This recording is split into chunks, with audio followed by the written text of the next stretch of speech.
High friends, welcome to Lakshmi maths. இன்னைக்கு என்ன பார்க்க போறோம்னா ஆர்ஆர்பி, என்டிபிசி அண்ட் குரூப் டில எக்ஸ்பெக்ட் பண்ணக்கூடிய மேக்ஸ் அண்ட் ரீசனிங் கொஸ்டின்ஸ் வந்து டிஸ்கஸ் பண்ண போறோம். இன்னைக்கு கிளாஸ்க்குள்ள போறதுக்கு முன்னாடி புதுசா யாராவது நம்ம சேனலுக்கு வந்திருந்தீங்கன்னா சப்ஸ்கிரைப் பண்ணிட்டு பெல் ஐக்கானை கிளிக் பண்ணிக்கோங்க. அப்கமிங்ல வரக்கூடிய என்டிபிசி எக்ஸாம் ப்ரிப்பேர் பண்ணிட்டு இருக்கேன், குரூப் டி எக்ஸாம் ப்ரிப்பேர் பண்ணிட்டு இருக்கேன் மேம், எஸ்எஸ்சி 2025க்கான எக்ஸாம்ஸ் ப்ரிப்பேர் பண்ணிட்டு இருக்கேன். எனக்கு ஒரு பெஸ்டான ஆன்லைன் கிளாஸ் வேணும்னு நினைக்கிற ஸ்டூடெண்ட் லக்ஷ்மி மேக்ஸ் ஆப்ல இருக்கக்கூடிய ஆல் இன் ஒன் கோர்ஸ்ல ஜாயின் பண்ணிக்கோங்க. இந்த கோர்ஸ்ல உங்களுக்கு maths, reasoning, science, general awareness, previous year question, revision classes, live classes எல்லாமே ப்ரொவைட் பண்ணிடுவோம். NTPC, group D, SSC exam clear பண்றதுக்கு ஆல் இன் ஒன் கோர்ஸ்ல இருக்கிறத மட்டுமே நீங்க படிச்சாலே ஃபர்ஸ்ட் அட்டெம்ப்ட்ல கிளியர் பண்ண முடியும். சோ இதுல எப்படி ஜாயின் பண்றது அப்படின்னா, இதுதான் டீமோட வாட்ஸ்அப் நம்பர். இந்த நம்பரை உங்க போன்ல லக்ஷ்மி மேக்ஸ்ன்னு சேவ் பண்ணிட்டு இந்த நம்பருக்கு I want to join all in one message அனுப்புறீங்கன்னா டீம்ல இருந்து கான்டாக்ட் பண்ணிட்டு ஜிபே நம்பர் இல்ல அக்கௌண்ட் நம்பர் கொடுப்பாங்க. அதுக்கு 1999 பே பண்ணிட்டு பேமெண்டோட ஸ்கிரீன்ஷாட் சென்ட் பண்ணீங்கன்னா டீம் வந்து பேக்எண்ட்ல இருந்து அக்சஸ் கொடுத்துருவாங்க. ஸோ என்டிபிசி குரூப் டிக்கான தனித்தனி பேட்சஸ் வந்து ஸ்டார்ட் பண்ணிருக்கோம். இந்த பேட்ச்ல எவ்ரி வீக் என்னென்ன படிக்கணுங்கிறதுக்கான பிளானு, கிளாஸஸ், மெட்டீரியல் எல்லாமே கையில கொடுத்துட்டு ஒவ்வொரு சாட்டர்டேவும் இதுல வந்து டெஸ்ட் வைப்போம். ஓகே, ஸோ என்டிபிசிக்கு இன்னும் படிக்கவே ஆரம்பிக்கலங்கிற ஸ்டூடெண்ட் நம்மளோட 50 டேஸுக்கான ஸ்டடி பிளான் வந்து கொடுத்துருக்கோம். ஸோ அந்த பேட்ச்ல ஜாயின் பண்ணிட்டு உங்களோட ப்ரிப்பரேஷன் வந்து ஸ்டார்ட் பண்ணலாம். எனக்கு என்டிபிசி குரூப் டிக்கு டெஸ்ட் பேட்ச் வேணுங்கிற ஸ்டூடெண்ட் நம்ம லக்ஷ்மி மேக்ஸ் ஆப்லயே டெஸ்ட் பேட்ச்லயும் நீங்க ஜாயின் பண்ணிக்கலாம். சோ கோர்ஸா இருக்கட்டும் இல்ல டெஸ்ட் பேட்சா இருக்கட்டும், நீங்க எதுல ஜாயின் பண்ணாலும் இந்த நம்பருக்கே மறக்காம வாட்ஸ்அப் பண்ணுங்க. ஓகே, ஃபர்ஸ்ட் கொஸ்டின் பாருங்க. என்ன சொல்லிருக்காங்க? எக்ஸ் பிளஸ் 1/x வந்து என்ன அப்படின்னு பாத்தீங்கன்னா 2k. Then what is the value of x power 4 plus 1/x⁴ வந்து என்னன்னு கேட்டிருக்காங்க. Okay, so X plus 1/x வந்து உங்களுக்கு 2k. X power 4 plus 1/x⁴ மதிப்பு வந்து கண்டுபிடிக்கணும். எக்ஸ் பிளஸ் 1/x வந்து நமக்கு ஏயா இருந்தா இதுல இருந்து x² பிளஸ் 1/x² வந்து நம்ம எப்படி கண்டுபிடிப்போம்? அதாவது a ஸ்கொயர் மைனஸ் 2ன்னு சொல்லுவோம். அப்ப இங்க x பிளஸ் 1/x ஓட மதிப்பு 2k. அப்போ x பிளஸ் 1/x ஓட மதிப்பை ஏன்னு எடுத்துக்கிட்டீங்கன்னா, அதாவது 2k இருக்கு இல்லையா? சோ இதை எடுத்துக்கிட்டீங்கன்னா இதுக்கான ஆன்சர் என்ன வரும்? இதுல இருந்து ஃபர்ஸ்ட் x² பிளஸ் 1/x² உங்களுக்கு என்ன கிடைக்கும்? a² மைனஸ் 2னா 2k the whole square minus 2ன்னு கிடைக்கும். 2k த ஹோல் ஸ்கொயர் உங்களுக்கு என்னது? 4k². 4k² மைனஸ் 2 இருக்கும். இது என்னது? x² plus 1/x². அப்ப இதுல இருந்து நீங்க என்ன கொண்டு வரணும்? x power 4 plus 1/x⁴. அப்ப அகைன் இதை ஸ்கொயர் பண்ணா கரெக்டா வருமா? அப்ப அகைன் நாம என்ன பண்ணிக்கலாம்? இப்போ x² பிளஸ் 1/x² இருந்து x பவர் 4 பிளஸ் 1/x⁴ என்னது? இதேதான் x பிளஸ் 1/xல இருந்து x² பிளஸ் 1/x² வர்றதுக்கு என்ன பண்ணோம்? a² மைனஸ் 2 போட்டோமா? இங்கேயும் அதேதான். இதை ஏன்னு எடுத்துக்கோங்க, இதை a² மைனஸ் 2 போடுங்க. அப்போ உங்களுக்கு என்ன வரும்? இதை ஃபுல்லா ஏன்னு எடுத்துக்கிட்டீங்கன்னா 4k² minus 2 the whole square minus 2ன்னு போடலாம். அப்ப இது என்ன ஃபார்மெட்ல இருக்கு? a minus b the whole square ஃபார்மெட்ல இருக்கு. a minus b the whole ஸ்கொயருக்கான ஃபார்முலா என்ன? a² plus b² minus 2ab. அப்ப அந்த ஃபார்மெட்ல இதை விரிச்சு எழுதுங்க. 4k² த whole square plus 2² minus 2 into 4k² into என்னது 2. ஓகே, சோ இப்போ இங்க ஒரு மைனஸ் 2 இருக்கு, அதையும் போட்டுக்கோங்க. ஓகே, இத ஸ்கொயர் பண்ணா என்ன வரும்? 4k² த ஹோல் ஸ்கொயர் அப்படின்னா உங்களுக்கு 16k பவர் 4ன்னு கிடைக்கும். பிளஸ் 4 மைனஸ் இங்க என்ன இருக்கு? இங்க 2 இன்டு 4 அப்படிதானே? 2 இன்டு 4k² இன்டு 2 இருக்கு. அப்ப 4 2 8 அப்படிதானே? 8 8 2 16. சோ மைனஸ் 16k² மைனஸ் 2 இருக்கும். அப்ப இதுக்கான ஆன்சர் என்ன வரும்னா 16k power 4 minus 16k² plus 2 கிடைக்கும். ஓகே, சோ அப்போ 16k பவர் 4 மைனஸ் 16² பிளஸ் 2 அப்படிங்கிறது ஆப்ஷன் சி. அப்ப இதுதான் இதுக்கான கரெக்ட் ஆன்சர். புரியுதா? எக்ஸ் பிளஸ் 1/xல இருந்து அதை ஸ்கொயர் பண்றோம்னாலே, அதாவது x² பிளஸ் 1/x²னாலே ஃபார்முலா என்னன்னா a² மைனஸ் 2. அப்ப நமக்கு அகைன் இந்த x² ஸ்கொயர் பண்ணாதான் x பவர் 4 பிளஸ் 1/x⁴ மதிப்பு கிடைக்கும். அப்ப அகைன் a² மைனஸ் 2 ஃபார்மெட்ல எழுதும் போது ஃபைனல் ஆன்சர் வந்து நமக்கு இந்த மாதிரி கிடைச்சது. ஓகே, சோ இது எல்லாமே அல்ஜிப்ராவோட பேசிக் கிளாஸ்ல வந்து உங்களுக்கு நான் சொல்லி கொடுத்திருப்பேன். சோ பேசிக்ல இருந்து நீங்க படிக்கணும் அப்படின்னா ஆல் இன் ஒன் கோர்ஸ்ல உங்களுக்கான கிளாஸஸ் எல்லாமே இருக்கும், அதுல நீங்க பாத்துக்கலாம். செகண்ட் கொஸ்டின் பாருங்க. In a row of 58 flowers, rose is 17th from the right hand, sunflower is 22nd from the left hand. Find how many flowers are there in between rose and sunflower. 58 மலர்கள் கொண்ட வரிசை, ஒரு வரிசை இருக்கு. இதுல பாத்தீங்க அப்படின்னா 58 பூக்கள் வந்து இருக்கு. ஓகே, சோ ரோஜா வலப்பக்க முனையிலிருந்து 17வது இடத்துல இருக்கு. அப்ப வலது பக்கம்னா எது? இங்க இருந்து. அப்ப இங்க இருந்து எங்க இருக்கு? 17வது இடத்துல உங்களுக்கு ரோஜா இருக்கு. ஓகே, சோ இடப்பக்க முனையிலிருந்து 22வது இடத்துல யார் இருக்கா? சூரியகாந்தி இருக்காங்க. ஓகேவா? சோ அதான சொல்லிருக்காங்க, ரோஸ் வந்து 17th from the right hand, sunflower வந்து 22nd from the left hand. அப்ப இங்க இருந்து லெஃப்ட் ஹேண்ட்ல பாத்தீங்கன்னா 22வது இடத்துல யார் இருப்பாங்க? உங்களுக்கு சன்ஃபிளவர் வந்து இருப்பாங்க. ஓகே, சோ டோட்டலா வரிசையில எத்தனை பேர் இருக்காங்க? 58 பேர் இருக்காங்க. இப்ப ரோஜாவுக்கும் சூரியகாந்திக்கும் இடையில் எத்தனை மலர்கள் இருக்கிறார்கள் அப்படின்னு கேட்டிருக்காங்க. அப்ப இந்த வரிசை ஃபுல்லா பாத்தீங்க அப்படின்னா எத்தனை பேரு? 58 பேர் இருக்காங்க. ஓகே, சோ இங்க இடது பக்கத்துல இருந்து பாத்தீங்கன்னா இங்க எத்தனை பேர் இருப்பாங்க? ஒரு 22 பேர் இருப்பாங்க. ஓகே, சோ இங்க இருந்து இங்க வரைக்கும் ஒரு 22 பேர் இருப்பாங்க. இங்க இருந்து இங்க வரைக்கும் ஒரு 17 பேர் இருக்காங்க. அப்படிதானே? அப்ப இடையில இருக்கிறவங்கள தான் நான் என்ன பண்ணணும்? கண்டுபிடிக்கணும். அப்ப இந்த இடது பக்கத்துல இங்க இருந்து இங்க வரைக்கும் 22 பேர் இருக்காங்க. சோ 22 பிளஸ் இந்த வலது பக்கத்துல இருந்து பார்க்கும்போது இங்க எத்தனை பேர் இருக்காங்க? 17 பேர் இருக்காங்க. ஆட் பண்ணா உங்களுக்கு என்ன வரும்? 39 கிடைக்கும். அப்ப இந்த இடத்துல இருந்து இந்த பக்கம் வரைக்கும், சோ இங்க இருந்து இங்க வரைக்கும் இருக்கிறவங்க எனக்கு டோட்டலா 39. ஓகேவா? ஹோலா அந்த வரிசையில பாத்தீங்கன்னா எனக்கு 58. அப்ப இந்த 58ல இருந்து இந்த 39 நான் கழிச்சேன்னா இடையில எத்தனை பேர் இருக்காங்கிறது எனக்கு தெரிஞ்சிருமா? அப்ப இதுதான் இதுக்கான கான்செப்ட். அப்ப 58 மைனஸ் 39 ஆன்சர் என்ன வரும்? 18ல 9 போனா 9, 4ல 3 போனா 1. சோ அப்போ 19 பேர் இருப்பாங்க. ரோஜாவுக்கும் சூரியகாந்திக்கும் இடையில, ரோஸுக்கும் சன்ஃபிளவருக்கும் இடையில எத்தனை பேர் இருக்காங்க? 19 பேர் இருக்காங்க. சோ 19 அப்படிங்கிறது ஆப்ஷன் பி. புரிஞ்சிருச்சா? அடுத்த கொஸ்டின் பாருங்க. Two trains of equal length are running on parallel lines in the same direction at 36 km per hour and 54 km per hour. The faster train passes the slower train in 48 seconds. The length of the each train ன்னு கேட்டிருக்காங்க. Okay, so ரெண்டு train இருக்கு. இரண்டு ரயில்கள் சமமான நீளத்துடன் ஒரே திசையில் இணையான பாதைகளில் 36 கிலோமீட்டர் பெர் மணி மற்றும் 54 கிலோமீட்டர் பெர் மணி வேகத்தில் ஓடுகின்றன. வேகமான ரயில் மெதுவாக போகும் ரயிலை 48 வினாடிகளில் முந்துகிறது. ஒவ்வொரு ரயிலின் நீளம் என்னன்னு கேட்டிருக்காங்க. சோ ரெண்டு ட்ரெயின் இருக்கு. ஒரு ட்ரெயின் பாத்தீங்கன்னா 36 கிலோமீட்டர் பெர் அவர் வேகத்துல போகுது. இன்னொரு ட்ரெயின் 54 கிலோமீட்டர் பெர் அவர் வேகத்துல போகுது. ஓகே, சோ இந்த ஸ்பீடா போற ட்ரெயின் இந்த ஸ்லோவா போற ட்ரெயினை வந்து என்ன பண்ணுது அப்படின்னு பாத்தீங்கன்னா 48 செகண்ட்ல வந்து ஓவர்டேக் பண்ணுது. அப்ப டைம் பாத்தீங்க அப்படின்னா 48 செகண்ட்ஸ்.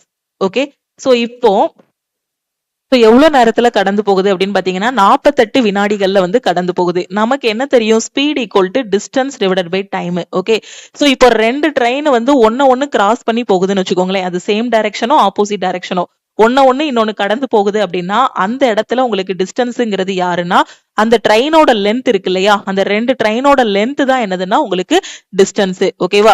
சோ ட்ரெயினோட லென்த்தை நான் வேணா எக்ஸ்ன்னு வச்சுக்கிறேன். ஓகே, சோ ட்ரெயினோட லென்த்தை என்ன பண்ணிக்கிறேன்? எக்ஸ்ன்னு வச்சுக்கிறேன். இப்ப ரெண்டு ட்ரெயினோட லென்த்துமே பாத்தீங்கன்னா சேம்னு சொல்லியிருக்காங்க. அப்படிதானே? இரண்டு ரயில்களோட நீளம் பாத்தீங்கன்னா சமம்னு சொல்லியிருக்காங்க. அப்ப இதோட லென்த் எல்லுனா இதோட லென்த்தும் எல்லு தான். இது எக்ஸ்னா இதுவும் எக்ஸ் தான். ஓகே, அப்ப ஸ்பீடு பாருங்க, இங்க கிலோமீட்டர் பெர் ஹவர்ல இருக்கு, இங்க செகண்ட்ஸ்ல இருக்கு. டைம் வந்து செகண்ட்ஸ்ல இருக்கு. அப்போ ஒரே யூனிட்டா கொண்டு வரணும். அப்ப கிலோமீட்டர் பெர் ஹவரை நம்ம என்ன பண்ணிக்கலாம்? மீட்டர் பெர் செகண்டா மாத்திக்கலாம். ஓகே, சோ ரெண்டு ட்ரெயினும் சேம் டைரக்ஷன்ல போகுது. சேம் டைரக்ஷன்ல போச்சு அப்படின்னா இந்த ரெண்டு ஸ்பீடையும் வச்சு நம்ம என்ன எடுத்துக்கணும்னா ரிலேட்டிவ் ஸ்பீடு வந்து கண்டுபிடிக்கணும். ஓகே, சோ ரெண்டு ட்ரெயின் ஒரே திசையில போச்சு அப்படின்னா ரிலேட்டிவ் ஸ்பீடுங்கிறது ரெண்டு ஸ்பீடுக்கும் உள்ள டிஃபரன்ஸ். ரெண்டு ட்ரெயினும் ஆப்போசிட் டைரக்ஷன்ல போச்சு அப்படின்னா ரிலேட்டிவ் ஸ்பீடுங்கிறது ரெண்டு ஸ்பீடையும் நம்ம ஆட் பண்ணணும். இப்ப ரெண்டு ட்ரெயினுமே என்ன டைரக்ஷன்ல போறதா சொல்லியிருக்காங்க? சேம் டைரக்ஷன், அதாவது ஒரே திசையில் அப்படின்னு சொல்லியிருக்காங்களா? இங்கிலீஷ் மீடியம் ஸ்டூடெண்ட் பாருங்க, சேம் டைரக்ஷன் ஒரு வார்த்தை இருக்கும். அப்ப சேம் டைரக்ஷன் சொல்லியிருக்காங்க. அப்ப இது ரெண்டையும் வச்சு ரிலேட்டிவ் ஸ்பீடு கண்டுபிடிச்சோம்னா 54 மைனஸ் 36 உங்களுக்கு என்ன வரும்? 18 கிலோமீட்டர் பெர் அவர். அதே இது இந்த இடத்துல ஆப்போசிட் டைரக்ஷன் அப்படின்னு சொல்லியிருந்தாங்கன்னா 54ஐயும் 36ஐயும் ஆட் பண்ணணும். ஓகேவா? சோ அப்போ சேம் டைரக்ஷன்னா மைனஸ் பண்ணணும், ஆப்போசிட் டைரக்ஷன்னா என்ன பண்ணணும்? பிளஸ் பண்ணணும். அப்போ உங்களுக்கு என்ன வரும்? 18 கிலோமீட்டர் பெர் ஹவர்னு கிடைக்கும். அப்ப இதை நான் மீட்டர் பெர் செகண்டா மாத்தணும். கிலோமீட்டர் பெர் ஹவர்ல இருந்து மீட்டர் பெர் செகண்டா மாத்தணும்னா என்ன பண்ணணும்? 5/18 மல்டிப்ளை பண்ணணும். அப்ப இதை 5/18 மல்டிப்ளை பண்ணுங்க. Relative speed equal to 18 into 5/18. 18 cancel ஆகிரும். அப்ப ரிலேட்டிவ் ஸ்பீட் வந்து என்ன வரும்? 5 மீட்டர் பெர் செகண்ட்னு கிடைக்கும். ஓகே, அப்ப speed equal to distance divided by time. Speed எவ்வளவு? 5 ஈக்குவல் டு டிஸ்டன்ஸ்ங்கிறது யாரு? இந்த ரெண்டு ட்ரெயினோட லென்த். இதோட லென்த் எல், இதோட லென்த் எல்னா ரெண்டு லென்த்தை ஆட் பண்ணா 2L கிடைக்கும். So 2L divided by time எவ்வளவு 48 செகண்ட். சோ 48ன்னு போட்டுடலாம். இப்ப இருந்து L தானே வேணும். சோ என்ன பண்ணிக்கலாம், அந்த 48 இங்க கொண்டு போயிருங்க. 48 into 5 divided by 2 equal to Lன்னு எழுதலாமா? L மட்டும் இங்க வச்சுக்கோங்க. 48 மேல கொண்டு போயிருங்க. 2 கீழே கொண்டு வந்துருங்க. சோ உங்களுக்கு என்ன கிடைக்கும், 24ன்னு கிடைக்கும். அப்ப லென்த் ஈக்குவல் டு உங்களுக்கு 120 மீட்டர்னு கிடைக்கும். அப்ப அந்த ட்ரெயினோட லென்த் எவ்வளவு, 120 மீட்டர். அப்படிதானே? சோ ஒவ்வொரு ரயிலின் நீளம்னு கேட்டிருக்காங்க. சோ 2 ரயிலோட நீளத்தையும் மெர்ஜ் பண்ணி அவங்க கேட்கல, ஒவ்வொரு ரயிலின் நீளம் என்னன்னு கேட்டிருக்காங்க. ஒவ்வொரு ரயிலின் நீளம் பாத்தீங்கன்னா 120 மீட்டர் 120 மீட்டர்னு இருக்கும். அப்ப இந்த கொஸ்டினுக்கான ஆன்சர் என்னன்னா 120. 120ங்கிறது ஆப்ஷன் டி. ஓகே, தெளிவா புரிஞ்சிருச்சா? அடுத்த கொஸ்டின் பாருங்க. சோ இதுல என்ன சொல்லிருக்காங்க, ஒரு ஸ்டேட்மெண்ட் கொடுத்திருக்காங்க. ஓகே, என்ன சொல்லிருக்காங்க, சம் லாயர் ஆர் ஃபீமேல்னு சொல்லிருக்காங்க. இதுக்கு டயக்ராம் வரையலாமா? சம்னா ஒன்னு தொட்டுட்டு இருக்க மாதிரி டயக்ராம் வரையணும். Some lawyer are female. Some female are மதர்னு சொல்லியிருக்காங்க. அப்போ ஃபீமேலும் மதரும் ஒன்னு தொட்டுட்டு இருக்க மாதிரி டயக்ராம் வரையணும். சம் மதர் ஆர் ஃபீமேல்னு சொல்லியிருக்காங்க. சம் ஃபீமேல் ஆர் மதர்னா கண்டிப்பா சம் மதர் ஆர் ஃபீமேல் தான். அப்படிதானே? மதரும் ஃபீமேலும் ஒருத்தர் தொட்டுட்டு இருக்காங்க. அப்ப இது ஃபாலோ ஆகுது. சம் லாயர் ஆர் மதர்னு சொல்லியிருக்காங்க. லாயரும் மதரும் ஒருத்தர் தொட்டுட்டு இருக்காங்களா? இல்ல. அப்ப இது ஃபாலோ ஆகல. Okay, so Tamil medium student பாருங்க. சில வழக்கறிஞர்கள் பெண்கள். அப்போ சில வழக்கறிஞர் அப்படின்னா சிலனா ஒன்னு தொட்டுட்டு இருக்க மாதிரி டயக்ராம் வரையணும். சில பெண்கள் தாய்மார்கள். அப்போ பெண்களும் தாய்மார்களும் ஒன்னு தொட்டுட்டு இருக்க மாதிரி டயக்ராம் வரையணும். சில தாய்மார்கள் பெண்கள்னு சொல்லியிருக்காங்க. அப்ப தாய்மாரும் பெண்களும் ஒருத்தர் தொட்டுட்டு இருக்காங்க. சோ ஃபாலோ ஆகுது. சில வழக்கறிஞர்கள் தாய்மார்கள். ஓகே, சோ வழக்கறிஞர் தாய்மார்கள் ஒருத்தர் டச் பண்ணிட்டு இருக்காங்களா? இல்ல. அப்ப இது ஃபாலோ ஆகல. சோ சில பேர் சொல்லலாம், மேம் இந்த டயக்ராம் இப்படி வரையலாம் இல்லையா? சில வழக்கறிஞர் பெண்கள். அப்ப சில பெண்கள்ங்கும் போது இந்த வட்டத்தை தொடும்போது இதையும் தொடறதுக்கு வாய்ப்பு இருக்கு இல்லையா அப்படின்னு கேட்பீங்க. அப்படிதானே? சோ இப்படி வரையும் போது இது எங்க வரும்னா பாசிபிலிட்டி அப்படின்னு ஒண்ணு உண்டு சிலாஜிசம்ல. சோ அந்த பாசிபிலிட்டி கேஸ்ல தான் வரும். ஓகே, சோ சில வழக்கறிஞர்கள் தாய்மார்களாக இருக்க வாய்ப்பு உள்ளது அப்படிங்கிற மாதிரி கேட்பாங்க. அப்படிங்கிற மாதிரி முடிவு கொடுத்திருப்பாங்க, கன்க்ளூஷன் கொடுத்திருப்பாங்க. வாய்ப்பு உள்ளது. ஓகே, கேன் பி அப்படின்னு கொடுத்திருப்பாங்க. இந்த மாதிரி இருக்க வாய்ப்பு இருக்கு. Okay, some lawyers can be mothers அப்படின்னு கொடுத்திருப்பாங்க. சம் லாயர்ஸ் கேன் பி மதர்ஸ்ன்னு கொடுத்திருப்பாங்க. அப்படி கொடுத்திருந்தாங்கன்னா இது ஃபாலோ ஆகுதுன்னு அர்த்தம். இதை பொறுத்த வரைக்கும் இவன் டெஃபினைட் கன்க்ளூஷன் கொடுத்திருக்கான். 100% கரெக்டா இருந்தா மட்டும்தான் சூஸ் பண்ணணும். இங்க பாத்தீங்கன்னா 100% கரெக்டா இல்ல. சோ சில பேருக்கு இப்படி தோணும், இப்படியும் வரைய வாய்ப்பு இருக்கு இல்லையா அப்படின்னு சொல்லுவீங்க. அப்ப அது எங்க வந்துரும் அப்படின்னு பாத்தீங்கன்னா பாசிபிலிட்டி கேஸுக்குள்ள வரும். ஓகே, சிலாஜிசம்லயே நிறைய டைப் இருக்கு. அது எல்லாமே உங்களுக்கு ஆல் இன் ஒன் கோர்ஸ்ல நான் சொல்லி கொடுத்திருக்கேன். தெரியாத ஸ்டூடெண்ட்ஸ் அதுல பாத்துக்கோங்க. ஓகேவா? சோ அப்ப இதுல நமக்கு என்ன ஃபாலோ ஆகுது, ஒரே ஒரு கன்க்ளூஷன் மட்டும் தான் ஃபாலோ ஆகுது. சோ அப்ப ஆப்ஷன் டி தான் கரெக்ட். அடுத்த question. A path of uniform width of 1 meter inside the rectangular park of 20 meter 15 meter are made. Find the area of a path. ஒரு ரெக்டாங்குலர் பாத் இருக்கு. 20 மீட்டர் மற்றும் 15 metre அளவுள்ள செவ்வக பூங்காவிற்குள் 1 metre சீரான அகலத்தில் பாதை அமைக்கப்பட்டுள்ளது. பாதையின் பரப்பளவை கண்டறியும்னு சொல்லியிருக்காங்க. ஒரு செவ்வகம் இருக்கு. ஓகேவா? சோ ஒரு பார்க், இது இருக்கு. சோ இதோட இது பாத்தீங்கன்னா நீளம் பாத்தீங்கன்னா 20 மீட்டர், அகலம் பாத்தீங்க அப்படின்னா 15 மீட்டர். இதுக்குள்ள ஒரு பாதை அமைச்சிருக்காங்க. அந்த பாதை பாத்தீங்கன்னா 1 மீட்டர் கேப் விட்டு இருக்கு. சோ இதுக்குள்ள ஒரு பாதை, இந்த மாதிரி ஒரு செவ்வக வடிவ பாதை இருக்கு. இதோட லென்த் பாத்தீங்க அப்படின்னா 1 மீட்டர்ல இருக்கு. ஓகே, சோ இதோட இது பாத்தீங்கன்னா 1 மீட்டர். இங்க இருந்து இங்க வர 1 மீட்டர்னா இங்க இருந்து இங்க வரையும் 1 மீட்டர். சோ இங்க இருந்து இங்க வரையும் 1 மீட்டர், இங்க இருந்து இங்க வரையும் 1 மீட்டர் இருக்கும். ஓகே, சோ இந்த பாதையோட பரப்பளவு கேட்டிருக்காங்க. சோ இந்த இருக்கு பாத்தீங்களா, இதுதான் பாதை. இதோட பரப்பளவு கேட்டிருக்காங்க. அப்ப இந்த பாதையோட பரப்பளவு எப்படி கண்டுபிடிக்கலாம்? இந்த வெளியில இருக்கக்கூடிய ரெக்டாங்கிளோட பரப்பளவு மைனஸ் உள்ள இருக்கக்கூடிய ரெக்டாங்கிளோட பரப்பளவு போட்டீங்க அப்படின்னா இந்த பாதையோட பரப்பளவு கிடைச்சிருமா? அப்ப பாதையின் பரப்பளவு பாத்தீங்கன்னா வெளியே இருக்கக்கூடிய ரெக்டாங்கிளோட நீளம் எவ்வளவு? 20, அகலம் எவ்வளவு? 15. அப்ப 20 × 15 போடும்போது வெளியே இருக்கக்கூடிய ரெக்டாங்கிளோட பரப்பளவு உங்களுக்கு என்ன வரும்? 300 மீட்டர் ஸ்கொயர்னு கிடைக்கும். மைனஸ் உள்ள இருக்கக்கூடிய ரெக்டாங்கிளோட பரப்பளவு கண்டுபிடிக்கணும். சோ இந்த படத்தை நல்லா தெளிவா வரைஞ்சு காட்டுறேன். சோ இதுதான் வெளியே இருக்கக்கூடிய ரெக்டாங்கிள். இதோட லென்த் 20, வித்து பாத்தீங்கன்னா 15. உள்ள ஒரு ரெக்டாங்கிள் இருக்கு. ஓகே, சோ உள்ள ஒரு பாதை இருக்கு. அந்த பாதை ஏற்படுத்தக்கூடியதான் இந்த ரெக்டாங்கிள். ஓகே, சோ இப்ப இதோட பரப்பளவு கண்டுபிடிக்கணும். அப்ப எனக்கு இந்த லென்த்தும் பிரெத்தும் தெரியணும். அப்படிதானே? சோ இந்த பிரெத் தெரியணும், இந்த லென்த் என்னன்னு தெரியணும். எனக்கு என்ன தெரியும்? இங்க இருந்து இங்க வர 1 மீட்டர், இங்க இருந்து இங்க வர 1 மீட்டர்னு தெரியும். அப்ப டோட்டலா இங்க இருந்து இங்க வர 1, இங்க இருந்து இங்க வர 1. இதுல இருந்து இதுவரை எவ்வளவு? இது 15னா இதுவும் 15 இருக்கும். இங்க இருந்து இங்க வரைக்கும் 15, இந்த 1 மீட்டர், இந்த 1 மீட்டர். சோ டோட்டலா என்னாச்சு? 2 மீட்டர். இந்த 15ல இருந்து இந்த 2 கழிச்சேன் அப்படின்னா இந்த இடத்தோடது எனக்கு கிடைச்சிருமா? அப்ப இந்த இடத்தோடது என்ன வரும்? 15 - 2 13 அப்படின்னு கிடைக்கும். ஓகே, சோ அதே மாதிரிதான் இதுக்கும். இப்ப இந்த லென்த் எனக்கு வேணும். அப்ப எனக்கு என்ன தெரியும்? இந்த இடத்துல இருந்து இந்த இடம் வரைக்கும் 20ன்னு தெரியும். இதோட இது வித்து வந்து 1 மீட்டர்னு கொஸ்டின்ல சொல்லியிருக்கான். இங்க இருந்து இங்க வர 1 மீட்டர்னு தெரியும். இங்க இருந்து இங்க வரையும் 1 மீட்டர்னு தெரியும். அப்ப அந்த 20ல இருந்து 1 + 1 2. அப்போ இந்த 2 கழிச்சிட்டேன்னா இங்க இருந்து இங்க வர என்னன்னு எனக்கு தெரிஞ்சிருமா? அப்ப 20 - 2 18. அப்ப இதோட லென்த் வந்து 18, இதோட வித்து வந்து 13. அப்ப உள்ள இருக்கக்கூடிய செவ்வகத்தோட பரப்பளவு 18 × 13 அப்படின்னு எனக்கு கிடைக்கும். உள்ள இருக்கக்கூடிய செவ்வகம் இன்சைட்ல இருக்கக்கூடியது, இது அவுட் சைட்ல உள்ளது. அப்ப ரெண்டோட பரப்பளவை நான் மைனஸ் பண்ணிட்டேன் அப்படின்னா அந்த பாதையோட பரப்பளவு கிடைச்சிரும். ஓகே, சோ அந்த பாதையோட ஏரியா வந்து எனக்கு கிடைச்சிரும். இப்ப எனக்கு என்ன கிடைக்கும்? 18 × 13 அப்படின்னா 8 3 24, 8 3 11, 11 2 13, சோ 234ன்னு கிடைக்கும். அப்போ 300 - 234. அப்போ 300 - 234ங்கிறது ஆன்சர் என்ன வரும்? 10ல 4 போனா 6, 9ல 3 போனா 6, சோ 66 மீட்டர் ஸ்கொயர்னு கிடைக்கும். 66 மீட்டர் ஸ்கொயருங்கிறது ஆப்ஷன் ஏ. ஓகே, அடுத்த question. Study the Venn diagram given below and answer the question that follows அப்படின்னு சொல்லியிருக்காங்க. ஓகே, சோ இப்போ என்ன சொல்லியிருக்காங்க? இன்ஜினியர்ஸ், ஃபீமேல்ஸ், டிரைவர்ஸ், டாக்டர்ஸ்ன்னு கொடுத்திருக்காங்க. சோ ஒவ்வொரு இதுவும் ஒன்னொன்னு மென்ஷன் பண்ணுது. இது ஃபுல்லா என்ன பண்ணுதுன்னா இந்த சதுரம் ஃபுல்லா இன்ஜினியரை மென்ஷன் பண்ணுது. இந்த சதுரம் வந்து டிரைவரை மென்ஷன் பண்ணுது. இந்த சதுரம் பாத்தீங்கன்னா டாக்டரை மென்ஷன் பண்ணுது. இந்த ரெக்டாங்கிள் பாத்தீங்கன்னா ஃபீமேல்ஸை மென்ஷன் பண்ணுது. இப்ப என்ன கேட்டிருக்காங்க? how many female engineers are drivers but not doctors? So எத்தனை ஃபீமேல் இன்ஜினியர்ஸ் இருக்காங்கன்னு பார்க்கணும். அவங்க வந்து டிரைவர்ஸா இருக்கணும். அப்ப என்னெல்லாம் உள்ள வரணும்? ஃபீமேல் வரணும், இன்ஜினியர் வரணும், டிரைவர் வரணும். ஆனா டாக்டர் வந்து வரக்கூடாது. சோ டாக்டர்ங்கிறது உங்களுக்கு என்னது? இந்த பாக்ஸ் தான் டாக்டர். அப்ப இதுல இருக்கிறது எதுவுமே வரக்கூடாது. டாக்டர் பாக்ஸ்ங்கிறது இது. அப்ப அந்த டாக்டர் நாட் டாக்டர்னு சொல்லியிருக்காங்களா? இந்த டாக்டர்ல இருக்கிறது எதுவுமே உங்களுக்கு வரவே கூடாது. ஓகே, சோ அப்போ நீங்க எடுக்கக்கூடிய நம்பர் பாத்தீங்கன்னா ஃபீமேலுக்குள்ளயும் இருக்கணும், இன்ஜினியருக்குள்ளயும் இருக்கணும், டிரைவருக்குள்ளயும் இருக்கணும். ஓகே, சோ ஃபீமேலுக்குள்ளயும் வரணும், இன்ஜினியருக்குள்ளயும் வரணும், டிரைவருக்குள்ளயும் வரணும். சோ இப்போ 11 எடுக்கிறேன்னு வச்சுக்கோங்களேன். 11 வந்து பாத்தீங்கன்னா உங்களுக்கு எதுக்குள்ள இருக்கு? டிரைவருக்குள்ள மட்டும்தான் இருக்கு. எனக்கு ஃபீமேலுக்குள்ளயும் வரணும், டிரைவர், இன்ஜினியர் 3 பேருக்குள்ளயுமே வரணும். இப்ப நம்பர் 22 எடுத்தீங்க அப்படின்னா 22 பாத்தீங்கன்னா யாருக்குள்ளலாம் இருக்காங்க? ஃபீமேலுக்குள்ள இருக்காங்களா? ஃபீமேலுக்குள்ளயும் 22 இருக்காங்க. டிரைவருக்குள்ள இருக்காங்களா? டிரைவருக்குள்ளயும் 22 இருக்காங்க. இன்ஜினியருக்குள்ள இருக்காங்களா? இதுக்குள்ளயும் இருக்காங்க. அப்ப இதுக்கான ஆன்சர் என்னன்னா 22.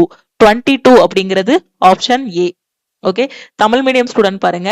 எத்தனை பெண் பொறியாளர்கள் டிரைவர்களாக இருக்கிறார்கள் ஆனால் மருத்துவர்கள் அல்ல? ஓகே, சோ இந்த மருத்துவர்களுக்குள்ள மட்டும் இருக்கக்கூடாது. அதுக்கப்புறம் 3லையும் காமனா இருக்கணும். இன்ஜினியர், ஃபீமேல், டிரைவர் 3லையும் காமனா இருக்கக்கூடிய நம்பர் என்ன? 22 தான். 3லையுமே காமனா இருக்கு. அப்ப இதுக்கான ஆன்சர் என்ன அப்படின்னு பாத்தீங்கன்னா 22. 22ங்கிறது ஆப்ஷன் ஏ. ஓகே, அடுத்த கொஸ்டின் பாருங்க. From the top of a platform 4 meter high, the angle of elevation of the top of a tower 50√3 meter away was measured. If the tower was 54 meter height, what was the angle of elevation of the tower from the top of the platform? So என்ன சொல்லிருக்காங்க? 4 metre உயரம் உள்ள நடைமேடையின் உச்சியிலிருந்து. Okay, so ஒரு நடைமேடை இருக்கு. Okay, ஒரு platform இருக்கு. அந்த பிளாட்ஃபார்மோட உயரம் பாத்தீங்கன்னா வெறும் 4 மீட்டர் தான். ஓகே, சோ நடைமேடையின் உச்சியிலிருந்து 50√3 மீட்டர் தொலைவில் உள்ள கோபுர உச்சி உயரத்தின் கோணம் அளவிடப்பட்டது. ஓகேவா? சோ இங்க இருந்து என்ன இருக்கு அப்படின்னு பாத்தீங்கன்னா இதுதான் நடைமேடை. சோ இங்க இருந்து ஒரு கோபுரம் இருக்கு. எவ்வளவு தூரத்துல இருக்கு அப்படின்னு பாத்தீங்கன்னா 50√3 மீட்டர் தூரத்துல ஒரு கோபுரம் வந்து இருக்கு. இதுதான் என்ன அப்படின்னு பாத்தீங்கன்னா அந்த கோபுரம். ஓகே, சோ இதுதான் ஒரு பிளாட்ஃபார்ம். இந்த பிளாட்ஃபார்ம்ல இருந்து 50√3 மீட்டர்ல இருந்து ஒரு என்ன இருக்கு? ஒரு கோபுரம் இருக்கு. ஓகே, சோ அதுல என்ன சொல்றாங்க? 50√3 மீட்டர் தொலைவில் உள்ள கோபுர உச்சி உயரத்தின் கோணம் அளவிடப்பட்டது. சோ அதோட கோணம் வந்து என்ன பண்றாங்கன்னா அளவிடுறாங்க. சோ இங்க இருந்து என்ன பண்றாங்கன்னா அதோட உச்சி, கோபுரத்தோட உச்சி எது? இது. சோ இங்க இருந்து அந்த கோணத்தை அளவு பண்றாங்க. ஓகே, கோபுரம் 54 மீட்டர் உயரத்தில் இருந்தால் இந்த கோபுரத்தோட மொத்த உயரம் பாத்தீங்கன்னா 54 மீட்டர். நடைமேடையின் உச்சியில் இருந்து கோபுரத்தின் உயர கோணம் என்னவாக இருக்கும்னு கேட்டிருக்காங்க. சோ இங்க இருந்து இங்க என்ன கோணம்ங்கிறத நீங்க கண்டுபிடிக்கணும். ஓகே, சோ இங்க இருந்து இது என்ன கோணம் அப்படிங்கறத நீங்க வந்து கண்டுபிடிக்கணும். சோ எப்படி கண்டுபிடிக்கலாம்? ரொம்ப ஈஸி. இந்த கோணம் தானே நீங்க கண்டுபிடிக்கணும். இதுக்கு வேணா ஒரு பெயர் வச்சுக்கலாம். என்ன வச்சுக்கலாம்? ஏ பி சி டி இ இந்த மாதிரி நான் பெயர் வச்சுக்கிறேன். ஓகே, சோ இப்போ எனக்கு இந்த ஆங்கிள் தான் வேணும். அப்ப இந்த கோணத்தை நான் எடுத்துக்கலாமா? முக்கோணம் ஏபிஇ நான் எடுத்துக்கலாம். முக்கோணம் ஏபிஇ நான் எடுத்துக்கலாம். ஏபிஇன்னு எடுத்துக்கலாம். சோ இதோட ஆங்கிள் தான் நான் கண்டுபிடிக்கணும். இங்க இருந்து இங்க வரை எனக்கு 50√3னா கண்டிப்பா இங்க இருந்து இங்க வரையும் எனக்கு என்னவா இருக்கும்? 50√3 இருக்கும். அப்ப இது 50√3 நான் போட்டுக்கலாம். ஓகே. சோ எனக்கு இது டோட்டலா எவ்வளவு இருக்கு? 54. ஏல இருந்து டி வரைக்கும் எனக்கு எவ்வளவு? ஏல இருந்து டி வரைக்கும் எனக்கு 54 மீட்டர்னு சொல்லியிருக்காங்க. ஓகே. எனக்கு ஏஇயோட அளவு தான் வேணும். எனக்கு ஏற்கனவே என்ன தெரியும்? பிசியோட அளவு 4 மீட்டர்னு தெரியும். அதாவது பிசி 4 மீட்டர்னா இந்த ஈல இருந்து டி வரைக்கும் இருக்கிறது 4 மீட்டர் இருக்கும். அப்ப இந்த 54ல இருந்து இந்த 4 கழிச்சிட்டேன் அப்படின்னா எனக்கு ஏஇயோடது கிடைச்சிருமா? ஏடி வந்து 54, ஏடி வந்து 54, இடி வந்து எனக்கு 4ன்னு தெரியும். அப்ப ஏடில இருந்து இடிய கழிச்சா எனக்கு என்ன கிடைக்கும்? இந்த ஏஇயோட அளவு கிடைக்குமா? புரியுதா நான் சொல்றது? நான் அந்த இதை வந்து அழிச்சிட்டு முதல்ல இருந்து போட்டு காட்டுறேன் பாருங்க. சோ என்ன சொல்லியிருக்காங்கன்னா இது ஏபி, இது சிடிஇ. ஓகே. சோ எனக்கு ஏல இருந்து டி வரைக்கும் 54ன்னு தெரியும். இந்த ஈல இருந்து டி வரைக்கும் 4 மீட்டர்னு தெரியும். இது 4ன்னா இதுவும் 4. அப்ப இந்த 54ல இருந்து இந்த 4 கழிச்சா இந்த இடம் கிடைச்சிருமா? அப்ப இந்த இடம் என்ன வரும்? 54 - 4 50ன்னு கிடைக்கும். அப்ப அந்த 50 இங்க போட்டுருங்க. உங்களுக்கு என்ன கோணம் வேணும்? இங்க இருக்க கோணம் தான் வேணும். அப்ப இங்க இருக்க கோணம் பாருங்க. இதுக்கு ஆப்போசிட்ல இருக்கிறதும் இருக்கு, இதுக்கு அடுத்து இருக்கிறதும் இருக்கு. அப்ப இதோட ஆப்போசிட் சைடும் இருக்கு, அட்ஜசன்ட் சைடும் இருக்கு. அப்ப ஆப்போசிட் சைடு, அட்ஜசன்ட் சைடு ட்ரிக்னாமெட்ரியில என்ன படிச்சிருக்கோம்? tan தீட்டான்னு படிச்சிருக்கோம். tan தீட்டா ஈக்குவல் டு எதிர்பக்கம் பை அடுத்துள்ள பக்கம். அதாவது opposite side by adjacent side நம்ம படிச்சிருக்கோம். அப்ப tan தீட்டா ஈக்குவல் டு உங்களுக்கு என்ன கிடைக்கும்? 50/50√3 கிடைக்கும். 50 கேன்சல் ஆகிரும். அப்ப tan தீட்டாவோட மதிப்பு என்ன இருக்கும்? 1/√3 கிடைக்கும். ட்ரிக்னாமெட்ரி டேபிள்ல நான் உங்களுக்கு ஆல் இன் ஒன் கோர்ஸ்ல சொல்லி கொடுத்திருக்கேன். tan தீட்டாவோட மதிப்பு எங்க வந்து 1/√3 இருக்கும்? tan எந்த டிகிரியோட மதிப்பு? tan 30 டிகிரியோட மதிப்பு வந்து 1/√3. tan 30 டிகிரியோட மதிப்பு வந்து உங்களுக்கு என்னது? 1/√3. இது எதுல சொல்லி கொடுத்திருக்கேன்னா ட்ரிக்னாமெட்ரி டேபிள்ல sin 0னா என்ன? sin 45, sin 30, அதே மாதிரி cos 45, cos 30, tanனா என்ன? சைனோட தலைகிழி என்ன? காசோட தலைகிழி என்னன்னு கூடிய எல்லாமே A to Z பேசிக்ல இருந்து ட்ரிக்னாமெட்ரியில உங்களுக்கு நான் சொல்லி கொடுத்திருக்கேன். சோ பேசிக்ஸ் தெரியாத ஸ்டூடெண்ட் ஆல் இன் ஒன் கோர்ஸ்ல ட்ரிக்னாமெட்ரியில பாத்துக்கோங்க. சோ இப்போ ஏற்படக்கூடிய கோணம் எவ்வளவு அப்படின்னு பாத்தீங்கன்னா 30 டிகிரி. ஓகே. அடுத்த கொஸ்டின் பாருங்க. Select the option that is related to the third term in the same way as the second term is related to the first term. Colour அப்படின்னா என்ன சொல்லியிருக்காங்க? ரெட்னு சொல்லியிருக்காங்க. ஓகே. சோ நிறம் அப்படின்னா சிவப்பு. தொழில்னா என்னன்னு கேட்டிருக்காங்க. சோ தொழில்னா என்னன்னு கேட்டிருக்காங்க. நிறம்ங்கிறது என்னது? சோ நிறத்துல ஒரு வகை ஒரு இதுதான் என்னது? சிவப்பு. அதே மாதிரி தொழில்ல ஒண்ணு என்னது? ஸ்கூலா, பிளாக்கா, கலரா? இல்ல, லாயர். லாயர்ங்கிறது என்னது? ஒரு தொழில். ஓகேவா? சோ அப்போ லாயர் தான் இதுக்கான கரெக்ட் ஆன்சரா இருக்கும். அடுத்த கொஸ்டின். இந்த கொஸ்டின்ல பாருங்க. A man took a loan of rupees 32,400 at a certain rate of simple interest per annum. The rate of interest is 1/4 of the number of years for which the loan is taken. If he paid rupees 11,664 as interest at the end of the loan period, the rate of interest was. ஒரு நபர் ஆண்டுக்கு ஒரு குறிப்பிட்ட வட்டி விகிதத்தில் 32,400 ரூபாய் கடன் வாங்கினார். அப்ப அவர் எவ்வளவு ரூபாய் கடன் வாங்கியிருக்காரு? 32,400 ரூபாய்.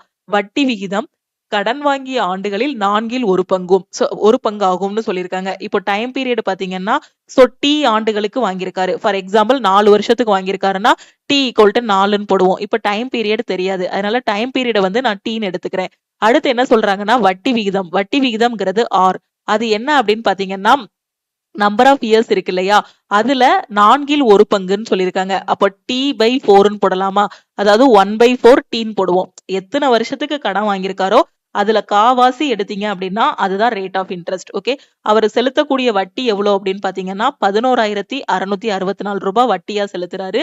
அப்போ வட்டி விகிதம் என்ன? இந்த ஆர் என்னன்னு கேட்டிருக்காங்க. நமக்கு என்ன தெரியும்? Simple interest equal to PNR divided by 100ன்னு தெரியும். சோ சிம்பிள் இன்ட்ரெஸ்ட் எவ்வளவு? 11,664 ஈக்குவல் டு P எவ்வளவு? 32,400. ஓகே. சோ இன்ட் n எவ்வளவு? நம்பர் ஆஃப் இயர்ஸ் எவ்வளவு? T. ஓகே. சோ R எவ்வளவு? T/4. Okay. So divided by 100. அதுக்கு இன்டு 1/100ன்னு போட்டுடலாம். இந்த 2 0 கட் ஆகிரும். உங்களுக்கு என்ன கிடைக்கும்? ஒரு நாள் 4, 8 நாள் 32, ஒரு நாள் 4. சோ இதை மல்டிப்ளை பண்ணா என்ன கிடைக்கும்? T² equal to 11,664 divided by 81 இருக்கும். சோ இதை கட் பண்ணா என்ன வரும்? 11,664 டிவைடட் பை 81னா ஒரு டைம் போகுமா? 6ல 1 போனா 5, 356 இருக்கும். சோ திருப்பி 4 டைம்ஸ் போகும். 4 டைம்ஸ்னா 324. சோ 2 3. சோ இந்த 4 கீழே இறக்குனீங்கன்னா திருப்பி 324. அகைன் 4 டைம்ஸ் போகும் அப்படிதானே. அப்ப இதை கேன்சல் பண்ணும்போது உங்களுக்கு டோட்டலா என்ன வருது 144 வருது. அப்ப டி ஸ்கொயரோட வேல்யூ வந்து உங்களுக்கு என்னது 144. அப்ப டி ஸ்கொயரோட வேல்யூ வந்து 144 இருந்துச்சு அப்படின்னா டீயோட வேல்யூ என்ன வரும் ரூட் ஆஃப் 144 கிடைக்கும். அப்போ டி ஈக்குவல் டு 12 இயர்ஸ் இருக்கும். அப்ப எத்தனை வருஷம் அவர் கடன் வாங்கியிருப்பாரு 12 வருஷம் கடன் வாங்கியிருப்பாரு. உங்களுக்கு என்ன கேட்டிருக்காங்க ரேட் ஆஃப் இன்ட்ரெஸ்ட் கேட்டிருக்காங்க. ரேட் ஆஃப் இன்ட்ரெஸ்ட்ங்கிறது என்னது டி பை 4. டி வந்து 12ன்னு தெரியும். அப்ப rate of interest T by 4னா 12 பை 4ங்கும் போது ஆன்சர் என்ன வரும் 3% கிடைக்கும். அப்ப 3%ங்கிறது ஆப்ஷன் ஏ. ஓகே, தெளிவா புரிஞ்சிருச்சா? அடுத்த கொஸ்டின் போயிருவோமா? அடுத்த கொஸ்டின் பாருங்க என்ன சொல்லியிருக்காங்க. By interchanging which two signs the equation will be correct. எந்த இரண்டு குறிகளை மாற்றுவதன் மூலம் சமன்பாடு சரியாக இருக்கும்னு கேட்டிருக்காங்க. ஸோ இந்த ஈக்குவேஷனை பாருங்க 91 13 பாருங்க. ஸோ ஹோலா டிவைட் ஆகிற மாதிரி தான் இருக்கு. அப்ப கண்டிப்பா இந்த டிவைடட் பையை நான் மாத்த வேண்டாம் அப்படிதானே. அப்ப நான் என்ன பண்ணிக்கலாம் எனக்கு டிவைடட் பை மாத்த வேண்டிய அவசியம் இல்லை. ஏன்னா இது 13 91 பாத்தீங்கன்னா 7 டைம்ஸ் போகும் ஹோலா டிவைட் ஆகிரும். ஸோ ஹோலா டிவைட் ஆகிருச்சுனாலே ஒரு 90% வந்து அதை சேஞ்ச் பண்ணவே வேண்டாம். ஓகே, ஸோ இப்போ அடுத்து என்ன இருக்கு கிராஸ் மைனஸ் இருக்கு. அதுக்கப்புறம் என்ன இருக்கு பிளஸ் மைனஸ் இருக்கு. கிராஸ் எங்க இருக்கு சோ கிராஸ் இருக்கு. சோ கிராஸ தூக்கி இங்க போடுறீங்க மைனஸ் தூக்கி இங்க போடுறீங்க. ஓகே, சோ இப்போ உங்களுக்கு இது சேஞ்ச் பண்ணும்போது பாத்தீங்கன்னா உங்களுக்கு என்ன கிடைக்கும். சோ வேணா சேஞ்ச் பண்ணி பார்ப்போம். கிராஸ தூக்கி இந்த இடத்துல போடணும் மைனஸ் தூக்கி இந்த இடத்துல போடணும். சோ அப்படி போடும்போது உங்களுக்கு என்ன கிடைக்கும் 5 9 45. இது ஏற்கனவே கட் பண்ணி 7ன்னு வச்சிருப்பீங்க. அப்ப இந்த 16 மைனஸ் 7 9ன்னு வரும். அப்ப 98 வர வாய்ப்பு இல்ல. வரக்கூடிய ஆன்சர் மைனஸ்ல வரணும். அப்ப கண்டிப்பா இது பெரிய வேல்யூவா இருந்தா மட்டும் தான் இங்க மைனஸ்ல வரும். அதை வச்சே இதையும் எலிமினேட் பண்ணிடலாம். மீதி இந்த ஒரு ஆப்ஷன் மட்டும் தான் இருக்கு. அப்ப இதுதான் ஆன்சர்னு சொல்லிடலாம். சோ இதை மட்டும் செக் பண்ணி பாருங்க. புரியுதா நான் என்ன சொல்றேன்னு? ஆன்சர்ல மைனஸ்ல வரணும். ஓகேவா? சோ அப்போ கண்டிப்பா என்ன பண்ணணும் ஆன்சர் மைனஸ்ல வரணும்னா இதுதான் இருக்குதுலே பெரிய நம்பரா கிடைக்கும். அப்ப இந்த நம்பருக்கு முன்னாடி மைனஸ் வரணும். ஓகே, அப்ப பிளஸ்ஸையும் மைனஸையும் இன்டர்சேஞ்ச் பண்ணி பார்ப்போமா? இங்க பாருங்க இன்டர்சேஞ்ச் பண்ணா என்ன வரும் 5 + 9 - 16 × 91 divided by 13. இதை சிம்பிளிஃபை பண்ணா -98 வருதான்னு பாருங்க. சோ என்ன வரும் 7 டைம்ஸ் போகும் 13 7 91. சோ 16 7 எத்தனை 6 7 42 112 -112 9 5 14 +14. ஆன்சர் என்ன வரும் உங்களுக்கு -98 கிடைச்சிரும். அப்போ -98 கிடைச்சிருது. ஆப்ஷன் பி தான் கரெக்ட். ஓகே, கிளியரா புரிஞ்சிருச்சா? கிடைக்கக்கூடிய வேல்யூ பெரிய வேல்யூவா இருக்கணும் மைனஸ்லயும் இருக்கணும். அப்ப இதுதான் இருக்கிறதுலே பெரிய வேல்யூ தரப்போகுது. அப்ப இதுக்கு முன்னாடி மைனஸ்ல வந்துருச்சு அப்படின்னா ஹோல் ஆன்சருமே என்னவாகிரும் மைனஸ் ஆகிரும். அப்ப இந்த பிளஸ் தான் நாம இன்டர்சேஞ்ச் பண்ணணும். அப்ப பிளஸ் பாத்தீங்கன்னா மைனஸ் கூட தான் இன்டர்சேஞ்ச் பண்ண முடியும். ஏன்னா டிவிஷனை தான் ஆல்ரெடி நாம எலிமினேட் பண்ணிட்டோம் இல்லையா? அப்ப ஆப்ஷன் பி தான் கரெக்ட். ஓகே, அடுத்த question. Ravi scored 20% marks in an exam and failed by 25 mark. If he scored 50% marks, then he got 20 marks more than the passing mark. What is the passing mark for the exam? Okay, so Raju ஒரு தேர்வில் 20% மதிப்பெண்கள் பெற்று 25 மதிப்பெண்கள் பெற்று தோல்வியடைந்தார். அதாவது ஒரு எக்ஸாம்ல 20% மார்க் வாங்கியிருக்கான்னு வச்சுக்கோங்களேன். அவன் எவ்வளவு கம்மியா வாங்கியிருக்கான்? அதாவது 20% மதிப்பெண்கள் பெற்று 25%. சோ சதவீதத்துல இங்க நல்லா பாருங்க 20% வாங்குறான் அண்ட் ஃபெயில்டு பை 25 மார்க். 20% வாங்கினா அப்படின்னா ஒரு 25 மார்க் கம்மியா ஃபெயில் ஆகிருவான். ஃபார் எக்ஸாம்பிள் இப்போ 34 மார்க் வாங்குறோம்னு வச்சுக்கோங்களேன். இன்னொரு 1 மார்க் இருந்தா நான் என்ன பண்ணிருவேன் பாஸ் பண்ணிருவேன் அப்படின்னு சொல்லுவோம் இல்லையா? அதே மாதிரிதான் இவன் 20% வாங்குறான். இன்னொரு 25 மார்க் இருந்துச்சு அப்படின்னா அவன் என்ன பண்ணிருவான் பாஸ் பண்ணிருவான். அப்போ பாஸ் மார்க்குங்கிறது உங்களுக்கு என்னது இந்த 20% பிளஸ் இது கூட எக்ஸ்ட்ரா ஒரு 25 மார்க் வாங்கினா அதுதான் பாஸ். ஓகேவா? அடுத்து அவர் 50% மதிப்பெண்கள் எடுத்தால் ஓகே சப்போஸ் அவன் 50% வாங்கியிருந்தான் அப்படின்னா தேர்ச்சி மதிப்பெண்களை விட 20 மதிப்பெண்கள் அதிகம் பெறுவார். சப்போஸ் 50% வாங்கியிருந்தான் அப்படின்னா பாஸ் மார்க்கை விட என்ன பண்ணிருப்பான் ஒரு 20 மார்க் அதிகமா வாங்கியிருப்பான். புரியுதா நான் என்ன சொல்றேன்னு? 20% வாங்கியிருந்தா பாஸ் மார்க்கை விட 25 கம்மியா வாங்கியிருப்பான். அப்ப அந்த 20% கூட 25 ஆட் பண்ணா அதுதான் பாஸ் மார்க்கா இருக்கும். இப்ப 50% வாங்கியிருக்கா, அதனால பாஸ் மார்க்ல இருந்து ஒரு 20 மார்க் அதிகமா வாங்கியிருக்கான்னு சொல்லியிருக்காங்க. தேர்வில் தேர்ச்சி மதிப்பெண்கள் என்ன? அப்ப தேர்வுல பாஸ் மார்க் என்னன்னு கேட்டிருக்காங்க. ஓகே, சோ இப்ப நம்ம என்ன பண்ணலாம்? இங்க பாஸ் மார்க்குங்கிறது நமக்கு என்ன தெரியும்? இல்லைன்னா இதை எப்படி எழுதுங்க 50% இந்த 20 இந்த பக்கம் கொண்டு வந்துருங்க. -20 ஈக்குவல் டு பாஸ்ன்னு இருக்கும். ஓகே, அப்ப இங்கேயும் பாஸ்ங்கிறது இங்கேயும் பாஸ். ஓகே, சோ இங்கேயும் பாஸ் வந்திருக்கு, இங்கேயும் பாஸ் வந்திருக்கு. இத ஃபர்ஸ்ட் ஈக்குவேஷன் வச்சுக்கோங்க, இத செகண்ட் ஈக்குவேஷன் வச்சுக்கோங்க. ரெண்டையும் ஈக்குவேட் பண்ணுங்க. ஈக்குவேட் பண்ணா என்ன வரும்? 20% plus 25 equal to 50% minus 20. So இது ரெண்டையும் ஆட் பண்ணி 45% போட்டு விட்டுற கூடாது. இது எல்லாமே பெர்சன்டேஜ், இது வந்து மார்க். அப்போ பெர்சன்டேஜ் எல்லாம் ஒரு பக்கம் கொண்டு வாங்க, மார்க் எல்லாம் ஒரு பக்கம் கொண்டு வாங்க. ஓகேவா? சோ இதை இந்த பக்கம் கொண்டு வந்தா கரெக்டா வந்திருக்கும். அப்படிதானே? சோ 20 இந்த பக்கம் கொண்டு வாங்க, இந்த 20% இந்த பக்கம் கொண்டு வாங்க, இந்த -20 இந்த பக்கம் கொண்டு வாங்க. அப்ப 50 - 20 உங்களுக்கு என்ன வரும்? 30% ஈக்குவல் டு உங்களுக்கு என்ன கிடைக்கும்? 45 கிடைக்குமா? புரியுதா? 50% minus 20% equal to 25 plus 20 இருக்கும். 50 minus 20 30. அப்ப 30% எதுக்கு ஈக்குவலா இருக்கும்? 45க்கு ஈக்குவலா இருக்கும். ஓகேவா? சோ இப்போ 30% வந்து 45ன்னு தெரியும். இதுல இருந்து நீங்க 100% கண்டுபிடிச்சீங்க அப்படின்னா எக்ஸாமோட மொத்த மார்க் என்னன்னு தெரியும். ஓகே, சோ இப்போ உங்களுக்கு என்ன கேட்டிருக்காங்கன்னா பாஸ் மார்க் என்னன்னு கேட்டிருக்காங்க. இதுல நிறைய விதமா கேட்கலாம். பாஸ் மார்க் என்னன்னு கேட்கலாம், அந்த எக்ஸாமோட டோட்டல் மார்க் என்னன்னு கேட்கலாம். ஓகேவா? சோ இப்போ ஃபர்ஸ்ட் டோட்டல் மார்க் என்னங்கறத நான் எப்படி கண்டுபிடிக்கணும்னு சொல்றேன். 30% வந்து உங்களுக்கு என்னது? 45ன்னு தெரியும். இதுல இருந்து 1% கண்டுபிடிங்க. சோ 1% என்ன வரும் உங்களுக்கு? சோ இல்லனா 10%னாலும் கண்டுபிடிங்க. எப்படினாலும் நாம கால்குலேட் பண்ணலாம். ஓகே, இல்ல இதுல இருந்து 100%னாலும் நீங்க கண்டுபிடிக்கலாம். 100% கண்டுபிடிச்சீங்கன்னா டோட்டல் மார்க் வந்து கிடைக்கும். ஓகே, அப்ப 30% 45னா 100% என்னன்னு கண்டுபிடிங்க. 30 into x is equal to 45 into 100 இருக்கும். ஓகே, சோ இந்த 0 கட் ஆகிரும். 1 3 3 15 3 45. அப்ப x ஓட வேல்யூ என்ன வரும்? 150. அப்ப அந்த எக்ஸாமோட மொத்த மார்க் எவ்வளவு அப்படின்னு பாத்தீங்கன்னா 150. சில கொஸ்டின்ல பாத்தீங்கன்னா அந்த எக்ஸாமோட டோட்டல் மார்க் என்னன்னு கேட்பாங்க. ஓகேவா? சோ இப்போ டோட்டல் மார்க் எவ்வளவு அப்படின்னு பாத்தீங்கன்னா 150. இப்போ உங்களுக்கு என்ன கேட்டிருக்காங்க? பாஸ் மார்க் என்னன்னு கேட்டிருக்காங்க. ஓகே, சோ பாஸ் மார்க் என்ன அப்படின்னு பாத்தீங்கன்னா 20% plus 25. இந்த டோட்டல் மார்க்ல ஒரு 20% எடுத்து அது கூட 25 ஆட் பண்ணாலும் உங்களுக்கு பாஸ் மார்க் தான் கிடைக்கும். அப்படி இல்லைன்னா இந்த டோட்டல்ல ஒரு 50% எடுத்து அதுல இருந்து 20 மைனஸ் பண்ணீங்கனாலும் பாஸ் மார்க் தான். இந்த ரெண்டு ஈக்குவேஷன்ல எது படினாலும் நீங்க சால்வ் பண்ணிக்கலாம். இப்ப டோட்டல் 150யா, அதுல 50% எடுத்தீங்கன்னா என்ன வரும்? 75. ஓகே, 75 minus 20 உங்களுக்கு என்ன வரும்? 55 கிடைக்கும். அப்ப 55 தான் என்னது? அந்த எக்ஸாமோட பாஸ் மார்க். ஓகே, சோ 55ங்கிறது ஆப்ஷன் ஏ. புரியுதா? எப்படினாலும் கண்டுபிடிக்கலாம். டோட்டல் கண்டுபிடிச்சனாலும் போகலாம், இல்ல 1%க்கு என்னன்னு கண்டுபிடிச்சனாலும் போகலாம், இல்ல 10%க்கு என்னன்னு கண்டுபிடிச்சனாலும் கால்குலேட் பண்ணலாம். ஓகே, சோ எப்படினாலும் கால்குலேட் பண்ணிக்கலாம். சோ கான்செப்ட் இதுதான். ஓகே, பெர்சன்டேஜ் எல்லாம் ஒரு பக்கம் கொண்டு வந்து நம்பர் எல்லாம் ஒரு பக்கம் கொண்டு போயிட்டீங்கன்னா சம் பெர்சன்டேஜ் கிடைக்கும். 30%ஓ இல்ல 1%ஓ கிடைக்கும். அதை வச்சு அந்த கொஸ்டினுக்கு தகுந்த மாதிரி நம்ம கால்குலேட் பண்ணிக்கலாம். ஓகே, சோ இந்த கிளாஸஸ் எல்லாமே உங்களுக்கு ரொம்பவே யூஸ்ஃபுல்லா இருக்கும். அப்படி யூஸ்ஃபுல்லா இருக்கும்னு நினைச்சீங்க அப்படின்னா லைக் பண்ணுங்க. டவுட்ஸ் ஏதாவது இருக்கு அப்படின்னா கமெண்ட் பண்ணுங்க. உங்க ஃப்ரெண்ட்ஸ்ல எக்ஸாமுக்கு ப்ரிப்பேர் பண்றாங்கன்னா மறக்காம அவங்களுக்கும் இந்த வீடியோவை ஷேர் பண்ணுங்க. சோ அதே மாதிரி நீங்க லக்ஷ்மி மேக்ஸ் ஆப்பை டவுன்லோட் பண்ணல அப்படின்னா பிளே ஸ்டோர்ல போய் லக்ஷ்மி மேக்ஸ் ஆப்பை டவுன்லோட் பண்ணிக்கோங்க. NTPC எக்ஸாமுக்கு இன்னும் படிக்கவே ஆரம்பிக்கல மேம் அப்படிங்கிற ஸ்டூடெண்ட் நம்ம லக்ஷ்மி மேக்ஸ் ஆப்ல 50 நாளைக்கான ஸ்பெஷல் பேட்ச் வந்து கொடுத்துருக்கோம்.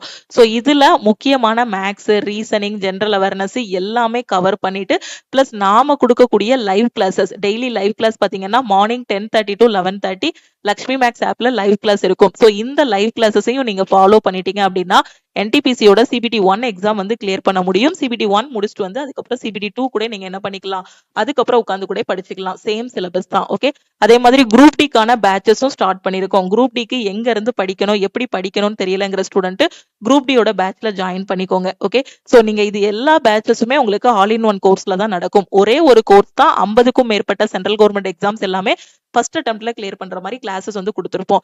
இப்போ நாம டிஸ்கஸ் பண்ணக்கூடிய கொஸ்டின்ஸ் எல்லாமே பாத்தீங்கன்னா எல்லா டாபிக்கும் மிக்சடா இருக்கு. அதே இது நான் பேசிக்ல இருந்து எல்லா டாபிக்கும் படிக்கணும், ஒவ்வொரு டாபிக் வைஸா படிச்சுட்டு அதுக்கப்புறம் இந்த மாதிரி ரிவிஷன் கிளாஸஸ் அட்டென்ட் பண்ணணும் அப்படின்னாலும் அந்த பேசிக்ல இருந்தும் உங்களுக்கு ஆல் இன் ஒன் கோர்ஸ்ல இருக்கும். ஓகே, சோ இந்த கோர்ஸ்ல இருக்கிறத மட்டும் படிச்சாலே போதும். கண்டிப்பா உங்களால எந்த கவர்மெண்ட் எக்ஸாம்னாலும் ஃபர்ஸ்ட் அட்டெம்ப்ட்ல கிளியர் பண்ண முடியும். ஓகே, சோ இதுல எப்படி ஜாயின் பண்றது அப்படின்னா ஃபர்ஸ்ட் நம்ம லக்ஷ்மி மேக்ஸ் ஆப்பை டவுன்லோட் பண்ணிக்கோங்க. டவுன்லோட் பண்ணிட்டு இந்த நம்பரை உங்க போன்ல லக்ஷ்மி மேக்ஸ்ன்னு சேவ் பண்ணிட்டு இந்த நம்பருக்கு I want to join all இன் ஒன்னு மெசேஜ் பண்ணுங்க. ஓகே, நீங்க மெசேஜ் பண்ணதும் டீம்ல இருந்து கான்டாக்ட் பண்ணிட்டு ஜிபே நம்பர் இல்ல அக்கௌண்ட் நம்பர் கொடுப்பாங்க. அதுக்கு நீங்க 1999 பே பண்ணுங்க. ஓகே, சோ இந்த நம்பருக்கு நீங்க மெசேஜ் பண்ணதும் அவங்க உங்களை காண்டாக்ட் பண்ணிட்டு ஜிபே நம்பர் இல்ல அக்கௌண்ட் நம்பர் கொடுப்பாங்க. ஆல் இன் ஒன் கோர்ஸோட ஃபீஸ் பாத்தீங்கன்னா 1999. ஓகே. சோ மேம் எனக்கு இந்த குரூப் டி தான் லாஸ்ட் சான்ஸ், என்டிபிசி தான் லாஸ்ட் சான்ஸ், எனக்கு இந்த ஒரு எக்ஸாமுக்கு மட்டும் கிளாஸ் போதும், எனக்கு 1 இயர் வேலிடிட்டி மட்டும் போதுங்கிற ஸ்டூடெண்ட் ஆல் இன் ஒன் கோர்ஸுக்கு 1499 மட்டும் பே பண்ணா போதுமானது. லைஃப் டைம் வேலிடிட்டியில ஜாயின் பண்றீங்கன்னா 1999 பே பண்ணி ஜாயின் பண்ணிக்கோங்க. 1 இயர் வேலிடிட்டியில ஜாயின் பண்ற ஸ்டூடெண்ட் 1499 பே பண்ணி ஜாயின் பண்ணிக்கலாம். ஓகேவா? சோ நீங்க பே பண்ணதும் டீம் வந்து உங்களுக்கு பேக் எண்ட்ல இருந்து அக்சஸ் கொடுத்துருவாங்க. ஓகே. சோ அக்சஸ் வந்ததுக்கு அப்புறமா daily live class morning 10:30 to 11:30 நடக்கும். இந்த லைவ் கிளாஸும் அட்டன் பண்ணிக்கலாம். நீங்க எந்த எக்ஸாமுக்கு படிக்கிறீங்களோ அதுக்கான ஸ்பெஷல் பேட்ச் வந்து கொடுத்துருப்போம். இப்ப என்டிபிசினா அதுக்கான கிளாஸஸ் வந்து கொடுத்துருப்போம். சோ இதுலயே உங்களுக்கு கிளாஸஸ், மெட்டீரியல்ஸ், டெஸ்ட் எல்லாமே ப்ரொவைட் பண்ணிருப்போம். குரூப் டிக்காக ஜாயின் பண்றீங்க அப்படின்னா அதுக்கான கிளாஸஸ், மெட்டீரியல்ஸ் எல்லாமே கொடுத்துட்டு ஒவ்வொரு சாட்டர்டேவும் இந்த பேட்ச்ல உங்களுக்கு டெஸ்ட் இருக்கும். கிளாஸஸும் இங்கேயே இருக்கும், மெட்டீரியல்ஸும் இதையே ஃபாலோ பண்ணிக்கலாம். சாட்டர்டே டெஸ்ட்டும் இதுலயே அட்டன் பண்ணிக்கலாம். அது போக உங்களுக்கு ஃபுல் டெஸ்ட்டும் ப்ரொவைட் பண்ணிடுவோம். ஓகே. இப்ப எஸ்எஸ்சிக்காக ஜாயின் பண்றீங்கன்னா எஸ்எஸ்சி, ஜிடி, சிஜிஎல், சிஹெச்எஸ்எல்னு தனித்தனியா ஒவ்வொரு பேட்சஸா கொடுத்துட்டு எல்லாத்துலயுமே வீக்லி பிளான் கொடுத்துருப்போம். ஒவ்வொரு பேட்சையும் நீங்க கம்ப்ளீட் பண்றதுக்கு 20 வீக்ஸ் வந்து ஆகும். நம்ம என்டிபிசில பாத்தீங்கன்னா first batch, second batch, third batch எல்லாமே ஸ்டார்ட் பண்ணிட்டு இப்போ ஃபைனலா 60 டேஸ்ல என்டிபிசிக்கு ரெடி ஆகுற மாதிரி பேட்ச் வந்து ஸ்டார்ட் பண்ணிருக்கோம். என்டிபிசிக்கு லாஸ்ட் மினிட்ல என்ன படிக்கணும், எப்படி படிக்கணும்னு தெரியாத ஸ்டூடெண்ட் இந்த பேட்ச்ல ஜாயின் பண்ணிக்கோங்க. குரூப் டிக்கான ஃபர்ஸ்ட் பேட்ச் வந்து ஆல்மோஸ்ட் இப்போ கம்ப்ளீட் பண்ண போறோம். செகண்ட் பேட்ச் வந்து ஸ்டார்ட் பண்ணியாச்சு. ஓகே. சோ இதுலயும் ஜாயின் பண்ணிட்டு உங்களோட ப்ரிப்பரேஷனை நீங்க ஸ்டார்ட் பண்ணலாம். ஓகே. இதுல இருக்கிறத மட்டும் படிச்சாலே போதும், ஃபர்ஸ்ட் அட்டெம்ப்ட்ல உங்களால எக்ஸாம் வந்து கிளியர் பண்ண முடியும். சோ இதோட வேலிடிட்டி பாத்தீங்கன்னா லைஃப் டைம் வேலிடிட்டி. ஏன்னா இதுல வந்து ஒரு எக்ஸாம் மட்டும் இல்ல, எல்லா எக்ஸாமும் கிளியர் பண்ற மாதிரி கிளாஸஸ் வந்து ப்ரொவைட் பண்ணிருப்போம். மேம் நான் எல்லாமே படிச்சு முடிச்சிட்டேன், எனக்கு டெஸ்ட் பேட்ச் மட்டும் வேணும் அப்படிங்கிற ஸ்டூடெண்ட் லக்ஷ்மி மேக்ஸ் ஆப்ல இப்ப நியூவா குரூப் டிக்கான டெஸ்ட் பேட்ச் வந்து ஸ்டார்ட் பண்ணிருக்கோம். இதுல உங்களுக்கு 1000க்கும் மேற்பட்ட டெஸ்ட் சீரீஸ் எல்லாமே ப்ரொவைட் பண்ணிருவோம். ஓகே. இது வரைக்கும் இதுல 250 டெஸ்ட் கிட்ட நாம அப்லோட் பண்ணிருக்கோம். Chapter test, sectional test, full test எல்லாமே இருக்கும். ஸோ டெஸ்ட் பேட்சோட ஃபீஸ் பாத்தீங்கன்னா 499. என்டிபிசியோட டெஸ்ட் பேட்ச்லையும் ஜாயின் பண்ணிக்கலாம், நீங்க குரூப் டியோட டெஸ்ட் பேட்ச்லையும் ஜாயின் பண்ணிக்கலாம். கரண்ட் அஃபேருக்கான பிடிஎஃப் கோர்ஸ் எனக்கு வேணும் அப்படிங்கிற student CA PDF course last 1.5 வருஷத்தோட கரண்ட் அஃபேர் தமிழ் அண்ட் இங்கிலீஷ்ல உங்களுக்கு இதுல கொடுத்துருப்போம். இன்னும் ஃபர்தர் டீடைல்ஸுக்கு நம்ம டீமுக்கு கான்டாக்ட் பண்ணி கேட்டுக்கோங்க. நம்ம டெலிகிராம் குரூப், டெலிகிராம் சேனல்ல இன்னும் ஜாயின் பண்ணல அப்படின்னா டெலிகிராம் குரூப் அண்ட் சேனல்லையும் ஜாயின் பண்ணிக்கோங்க. இன்ஸ்டாகிராம்லயும் லக்ஷ்மி மேக்ஸை ஃபாலோ பண்ணிக்கோங்க. படிக்க ஆரம்பிங்க. கிடைச்சிருக்க வாய்ப்பை மிஸ் பண்ணிடாதீங்க. டெய்லி வரக்கூடிய கிளாஸஸையும் மிஸ் பண்ணாம பாருங்க. ஸோ முடிஞ்ச அளவுக்கு ஆல் இன் ஒன் கோர்ஸ்ல குயிக்கா ஜாயின் பண்ணிட்டு உங்களோட ப்ரிப்பரேஷனை ஸ்டார்ட் பண்ணுங்க. ஒன்ஸ் நீங்க ஆல் இன் ஒன் கோர்ஸ்ல ஜாயின் பண்ணிட்டீங்கன்னா எந்த கவர்மெண்ட் எக்ஸாம்னாலும் உங்களால ஃபர்ஸ்ட் அட்டெம்ப்ட்ல கிளியர் பண்ண முடியும். தேங்க்யூ.